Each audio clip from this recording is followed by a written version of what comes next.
Hey, Scott from Aristocob.com here. And Seth from SethMarkwood.com. Together with you, the three of us, that's you and us, we're Markwood Men's Breakfast Club. Welcome back once again. If you were here before, and if not, welcome.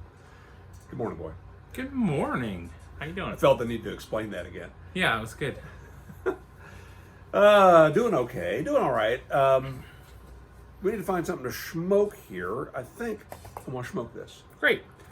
So, quite a while ago, I believe on a trip to Dayton, Ohio, I picked this up, and this is Two Friends Pipe Tobacco. Two Friends Heritage is the blend, and this is red and lemon Virginias are blended with unsweetened Cavendish and a bit of high-grade burley for added body, then finished with a subtle flavor to enhance the natural sweetness of the Virginias. It's a sophisticated, traditional American blend from Cornell and Deal. Sounds fancy. So it does sound And sophisticated. I've had it before, and if it's what I remember, I like it. What if it's not what you remember? I might still like it. All right. We'll see. So, I'm just going to acknowledge the elephant in this room. And that's not a hit on our weight. We just recorded this video. Or so we thought. We just didn't record this video, but sat through this video. So maybe now I won't cry. And you might. And I think it's important to acknowledge that for the first time in a long time, we found a tobacco that both of us said, no, that was pretty terrible. And I think it's important to acknowledge that we're not smoking that tobacco this time. That is correct. And that's very odd for us. I'm going to put it out there so you don't send us any for Tobacco Advent, which we'll talk about in a moment. And so that we can say we smoked it and not have to smoke it again on film. C'est la vie. Pipe tobacco, French vanilla, mild, creamy, and aromatic Cavendish mingles with fire-cured tobacco, topped with a delicious helping of vanilla. It smells delicious. It says made by the Scandinavian Tobacco Group, Lane Limited. Smells great. Comes out of the pouch great, like you would want tobacco to come out. But it smokes like it is dry, in my opinion. In my opinion, it smokes like an aromatic tobacco that has gone about 6 months without being opened or remoisturized or given any. And I thought it was just the opposite. I thought it smoked like it was too wet. The point is, the funny thing is, we both, without saying it to each other, we both opened the package independently and felt the tobacco again. And later he tells me, I think that was too dry. I think it was too wet. I don't think it was dry. And what it is, I think it's the flue-cured tobaccos, because the way you describe the taste as being burnt leaves, but it wasn't the taste of tobacco leaves. Right. I think that was the taste of whatever they were burning in the flue-cured tobacco. Basically, they burn a fire in the barn as the tobacco is drying, and something about that didn't appeal to either of us. So very weird. I'm going to light this up. And I agree. The tobacco itself is not dry, but the times that I can most consistently replicate that kind of flavor is when I'm smoking an aromatic tobacco that is just way too dry. That's exactly what I couldn't keep it lit like it was too wet. Right. It's so weird. So we're not doing that again. We're going to talk about the same stuff again. Oh, are we? Well, generally. So the two most important things that we're going to hit on are Tobacco Advent's coming up. If you don't know what that is, and if you missed out on last week's video, I suggest you watch it. Tobacco Advent. Watch the first 3 minutes of it. Watch the whole thing. Whatever. It was interesting. It was more free form than usual, but we were just hanging out talking about some of our favorite YouTubers and YouTube channels and videos. Non-YTPC YouTube channels. Yeah. So if you have interests that are pipe related, and you must because you watch this channel, and we very rarely talk about pipe and pipe related stuff, it's good. Also, that Missouri Meerschaum tobacco.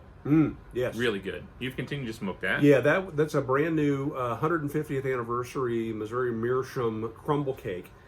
And I've smoked about half of that tin. It's really good. It's really good. It's sold by, I want to say Pipes and Cigars or SmokingPipes.com. One of them. We linked to it in the description of the last video. Speaking of linking to things, in the description of the last video. So because we were talking about so many different channels that we enjoy, and in some cases some specific episodes of those channels, I promised last week, I'll go ahead and I'll link to these in the description. Oh my gosh. You made that promise early? Yeah, and then regretted it. And we kept talking and talking and talking and talking. So the good news is, if you go to the description of that 45-minute long video, you will see timestamps that'll take you to the topics that may interest you. But you'll also see a whole bunch of hyperlinks to take you to the specific channels, or in some cases, actual videos. So like all the lockpicking ones you called out, I linked to all of those. I talked about some food-related channels, some woodworking-related channels, and I'm glad we stopped talking because there's so many more channels that we each enjoy. But man, was that a lot of work. I'm not going to do that again. All right. Well, don't make promises you don't want to keep. That's exactly right. So with that, we last week re-announced threw together a montage. Well, no, we forgot to talk about Tobacco Advent. Yeah, and so in lieu of that, we threw together a montage after the fact of the last 6 years of Tobacco Advent. This year will be Tobacco Advent year 7. So again, if you don't know what that is, every year at Christmas or December, from December 1st through December 25th, we release a video where we are smoking a unique tobacco every day, answering some sort of holiday-themed or not holiday-themed question, and doing short, usually less than 10-minute videos every single day as a little bit of an Advent calendar idea leading up to Christmas. We do that in addition to our normal weekly Markwood Men's Breakfast Club videos. Why did we start that tradition? We were dumb and didn't think we'd be doing it 7 years later, but we are. And so what does that mean for you now? Why are we talking about it now? Well, because the tobaccos that we smoke are usually viewer supplied. If you are interested because we in like sharing receiving that, free tobacco. That's what it is. Because you guys have local tobacconists that mix their own stuff. You have your own favorites that we probably have never heard of. 7 years of doing this, and there are tobaccos out there that we're discovering new all of the time. And so it's an opportunity to share your favorites with us as we share them with everyone in our viewership and the community.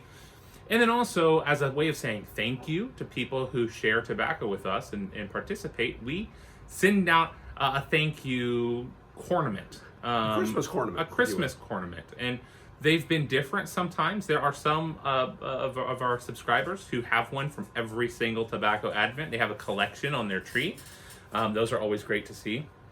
We didn't even think that far ahead. We haven't saved them from every year. No, we haven't. This year, we're doing something different again. So last year, not only do we have the cornaments, but we designed Christmas sweater T-shirts and clocks and sweatshirts. I think our sweatshirts, our clock up here was designed. We made watches and some other merch, mostly just as a goof.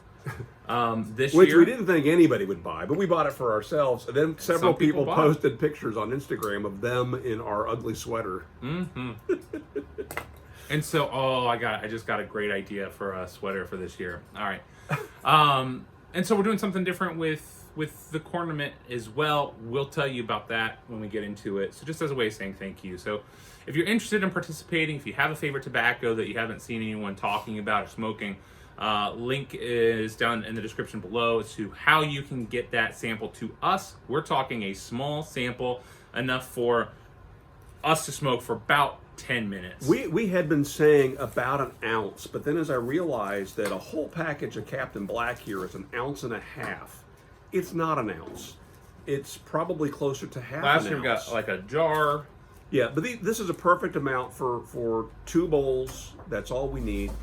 And here's the thing, what I like about it, besides the tobacco aspect, here's an opportunity for you if you happen to have a YouTube channel or some presence on social media and you want to get promoted and think of this as a collaboration. We're happy to let folks know where we got the tobacco and to send folks your way. So in the description of this video, you'll not only find the address to send it and the instructions, but what we're asking for you to send to us is how you would like for us to refer to you and all that. We've received samples in the past where it's like, does Steve Wilson want us to say his name or not? And sometimes we don't know. Some folks have not sent us a return address, and we have to track that down. We can't send you a ornament after the fact. So, lots goes into it. This is our favorite time of year. It's I know for many of you that watch, your favorite time of year as well. We have 150 of these plus more than that, because we sometimes, if we get too much tobacco, we'll go beyond that. It's our wives' least favorite times of the year. It is. We spend about 12 hours during the next month filming for just December videos, which is a lot for us. Normally we're spending 2 or 3 hours in the shop to do a full month's worth of videos. 12 hours is about what it takes to hammer those out. We'll start filming those usually the weekend following Thanksgiving. So if you're thinking about, okay, they want this for December, actually we need the tobacco as soon as you can think to get it to us. It's no secret, we batch record these, and so we try to get together twice if we can, 3 times if we have to, for Tobacco Advent. And so the more tobacco we have now on the front end, we can film the first 2 or so weeks of December all at once, and then do the rest later in the month. So you'll be hearing us talk about it a lot. Check it out on the channel down below if you want to see some of those videos, and check last week's video out if you just want to see a compilation of the first day and last day of every Tobacco Advent that we've had for the last 6 years. It's kind of fun to go back and see how we've just evolved a little bit, how our channel's changed, how we have changed. That's in like the first 3 minutes of the video. Yeah. So that all right, good stuff. Is the fun part of today's episode. And now, to bring the mood down, can we get some change in lighting? Well, you took out my LEDs because they were on the furnace and they were going to melt. So no. Wood stove. Okay, so I kind of want to document something with you, and please indulge me. This morning, my wife and I had to put our dog to sleep. And this dog has been a part of the family for 12 years. And I think we've talked about her a couple times. She was a really good dog. And for us, the backstory of her story is kind of interesting, and I want to share it with you today, if you don't mind. Our dog's name was Goody.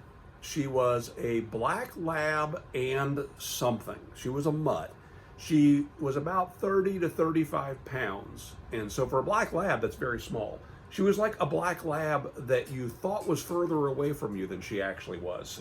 And she was new multiple times. It threw me off. Oh, here she is. And we were in the process of considering buying a dog 12 years ago, and we're visiting animal shelters. We thought, well, let's see if we can find a dog that's already here and not being loved. And at the same time that we were looking, a neighbor of ours, their house was discovered by a local product, and they hired that home to be used as a set, and then all of the homes that surrounded it, including ours across the street, they paid us a little something something while they were in the neighborhood filming for some commercials that been around about 12 years. Mm-hmm. The product is what is known as a headache powder. And I had never seen these products back in Ohio, and I don't know how popular they are outside of the South. But basically, it's a little paper envelope that you can buy at the checkout at the grocery store. And 2 brands are popular. One is Goodies and one is BC. And what it is a ground up aspirin and a little bit of caffeine. So it's what you would call a buffered aspirin. And the idea is you mix it with some water, drink it down.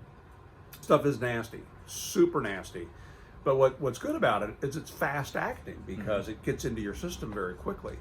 And there are even some flavors, some people will just pour it into their mouth. And to Boy's point, in the previous episode that you don't get to see, you get a canker sore, a sore tooth, something like that, you could actually put the stuff in your mouth, and it's topical. It works very well. And they have what do they have? Orange flavor and cherry flavor. I think one of them has cherry. My favorite is orange, and the orange is flavored enough that it is almost is like Tic Tac. no, it's almost like a pixie stick. Like it's kind of sweet orange, or almost like Tang, like taking a pinch of Tang and putting it in your mouth with just a hint of nasty. It covers the nasty really, really well. It's enough that I'll shoot that and then just follow with some water instead of having to mix it. So, the reason why our neighbor's home was chosen is he was so fastidious about his home, and it goes well beyond OCD. One day I walk out in the front yard and he's up on a ladder doing something weird, and I yell over to him, "Hey Larry, what are you doing?" And he says, "I'm waxing my downspouts." Whoa, outside, Larry. Larry, that's that's the sort of thing you should be doing in the privacy of your own home. Whew. Or there are probably shops for that. They call that manscaping. Yeah. Whew. Larry. Yeah, so he was up there with a can of turtle wax, and like waxing a car, he was waxing his gutters and his downspouts. Now, fast forward all these years later, a month ago or so, this is our old home that Boy and his family now live in. And I was at the house, our old home on the north side, spraying off some mold that has formed on the vinyl siding on the north side. And as I come around to the front of the house and get to the downspouts and the gutters, I'm like, oh, these look hideous. And I'm thinking, Larry's looks great, though. Anyway, his home was so beautiful and pristine that they asked if they could use his house as sort of the centerpiece for these commercials. And these commercials then were based around kind of sort of Mr. Rogers' Neighborhood, only the star of the show was Richard Petty. Richard Petty, the king of speed, as they called him in the commercials. NASCAR who's guy. a big NASCAR guy, retired NASCAR driver. And the commercial starred him and Tony Stewart, who's a younger NASCAR driver, and also his son, Kyle Petty, was in some of these. And it was Mr. Petty's Neighborhood, where everything is fast. And it was Goody's headache powder, which is fast. And in one or two of them, you could see our home in it. And because they parked in our driveway and blocked the front of the house and did a number of things, they cut us a check for $100 and something, a real low $100 point, right? All the neighbors got a little something depending upon how much they were bothered. And so we finally ended up at a animal shelter, and we found the dog that we thought was going to be okay. She was a quiet, reserved little puppy, this black lab puppy. And we go to do the process, what do they call it, adoption, I guess. Mm-hmm. And to the penny, it was exactly what we had been paid by Goodies. And so the dog just naturally became Goody. And so we had this dog for 12 years now, and she never grew up. We thought she was a puppy, but she never got any bigger. And in fact, they were telling us that they didn't know how old she was. She could be anywhere from 1 to 3 years old. Mm. So that means she could have been 15 years old today. And she's been a good dog, but a spaz, just like a puppy. Mm-hmm. Just like a puppy. Always a spaz. Barked at mostly the right times, and a good companion for my wife as I'm traveling. The grandkids loved her. Mostly, I would say, my grandson BG and granddaughter Stinkbug. Those are 2 of the 4 grandkids that live in my home with us. And I would say BG was Goody's favorite. BG, as soon as he comes down the stairs in the morning, Goody is right by his side and almost never leaves his side. And so it's going to be rough on BG, I know. But we a couple days ago, actually about a month ago, she started hobbling around with one leg was hurting her, and we took her to the vet a little over a week ago, and he said, she's injured it somehow. However, The joints are fine. Maybe she has arthritis. Gave us some medicine to give her, and but a few days ago we started to notice that she wasn't eating. So we bought some soft food for her, thinking, well, she's getting old. Maybe the hard food's too much for her. And sure enough, she ate that first can of Alpo really, really quickly, and then threw it up. Ooh. And since that time, for 3 days now, she's not eaten and hardly drank anything. So today we took her to the vet again, and he did a much more, not invasive, but Thorough. really, really pushing on her abdomen, and finally kind of gave a, and he said, here, feel this. And what's funny is our 5-year-old granddaughter, Stinkbug, had said the other day, Goody's got a lump in her belly. And sure enough, Goody had a mass the size of a softball. And he said it was her liver. And he kind of laid out for us what the possible solutions could be, and then spelled out the outcome of all of those solutions. And he said, it's grave. And we made the call to have her put to sleep. So the kids this morning and last night were loving on her and hugging on her and taking selfies, and she was putting up with it, which I would never have done. And has been a really great dog. I was holding her as the doctor administered the medicine, which I'd never experienced before. He shaved the fur off of her front leg, found a vein, put a tourniquet on her, and inserted a needle, and there wasn't a flinch or anything in Goody. You know, she was just calm as could be, and I had a hold of her body and kind of cupping her head, and could feel her heart racing, and literally no more than 5 seconds later, she was gone. Wow. I mean, super fast. I believe very humane, and you know, she's not suffering. So anyway, it's tough if, you know, when you have a pet, even a pet that annoys you, as a dog that's more puppy than dog can at times.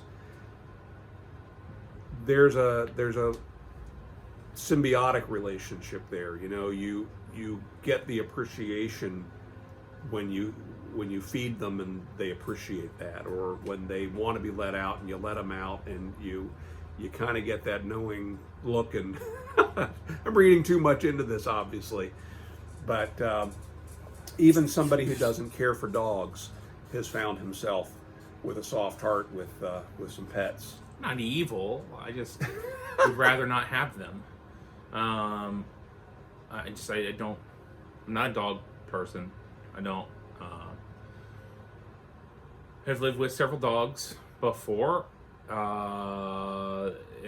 Don't care for dog smell. Don't care to be licked. Don't care for begging. Which Goody didn't do. Yeah. And so, you know, dogs that are well trained don't bother me as much. Goody was one. The dog, our dog Snickers is one. But I'm not the person that's going to say, "Hey, let's buy a dog. Let's get a dog." That's still not going to be me. Now, sadly, the dog that preceded Goody was a dog named Carl, and over Christmas vacation, Jandy and I and our daughter and her son, her husband, and I must have been just her husband. They weren't married yet. Were they not? Nope. Oh, you're right. They weren't married. We all went up to Ohio. Boy came home for Christmas break from college and was taking care of Carl when Carl got sick, and he ended up having to take her to the vet, and Carl ultimately died. And we got a phone call from this guy who thought he was heartless towards pets, in tears, and obviously part of it was the emotion of feeling like he had let us down. You know, we had this one responsibility to take care of the dog, and instead the dog dies. Yeah. But it certainly was not your fault. Yeah, well, dealing with that at Christmas time and knowing how, you know, it's going to be devastating for everybody, and it was sad. It was sad. You know, having to deal with that. Nobody enjoys having to deal with death of a family member, even a furry family member. and that is especially so at a time that should be joyful and should be happy and fun. And so, that sucked. We have friends of ours who had two big breeding cockatiels, very expensive birds, and every time they lay an egg that is viable, they make a bunch of money. And our friends were asked to feed these birds while his brother was out of town. And they're really picky too. You have to fill their bowl, and they pick through the bowl and get the things out of it they want. And you'd think, okay, well, I'll just put the things in that they want. Well, they don't know what they want until they start picking through the food. And if it leaves the bowl and ends up in the bottom of the cage, they won't eat it again. So you can't scoop up, pounds and pounds of food that doesn't get eaten. And the brother was away a week or so and calls his brother up and say, hey, so how the birds doing? He had forgotten the birds. They went over to the house. One was already dead. The other one was hanging upside down. But no, it wasn't hanging upside down. Anyway, was in really bad shape and died. Wow. So there's somebody who was responsible for the death of a friend or loved one's pet. Yeah. We did not hold you responsible for that. But Well, yeah, thank you for that. You're welcome. She ate a sock. We basically bought your story. That's right. She ate a sock, and I took her to the vet, and the vet said, yeah, it's fine, just give her different food and lots of water, she'll be okay. And she kept throwing up and had diarrhea. And actually, it was Marcy who took her to the emergency vet. Tried to take her to the emergency vet after hours, and pretty sure she died in the car on the way to the vet. So she was dealing with that too. And yeah, 2 years ago, our golden retriever got really sick, and we took her to the emergency vet, and the expense to do the surgery was going to be way more than we could afford, and we thought we were going to have to put her down, so we took her home that night. She may not make it through the night. Doctor said, hey, there's another vet that might be able to do it during the daytime at a cheaper cost. So she'll probably make it through the night, but she might not. So we went home, woke up our 5-year-old and told him what was happening, and everyone laid on the floor with Snickers, and we took her to the other vet first thing in the morning, and it turned out that they were able to do it for about a quarter of the expense of the emergency vet. And we went ahead with the surgery, and she's fine now 2 years later. So She's how old now? She's 10 at this point. So she's getting old. She's got arthritis, and she's a purebred golden retriever, and they've got more prone to particular health issues later in life. And so we've got another maybe 2 or 3 years, but we wouldn't have had these last two. And she's another good dog. She's a good dog. I told Allison when she wanted to get her, it was her dream dog. I said, look, I don't like dogs. I don't want to live with one. And so the dog will be a dog. The dog is not a person. The dog is a dog. And as long as the dog is a dog, we can coexist. Yeah. And so Snickers is a really good dog. Where she doesn't get on the furniture. She doesn't eat scraps. She doesn't beg. She lays down when food is out. She is very, very well behaved, a good listener, and so I don't mind that. See, Goody was the same for us, and I have the exact same view of a pet.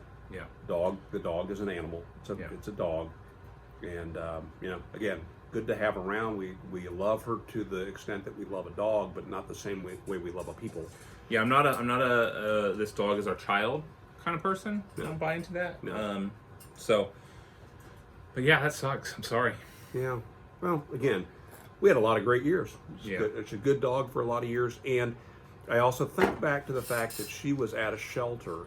She had been abandoned by somebody who didn't care enough for her to want to keep her.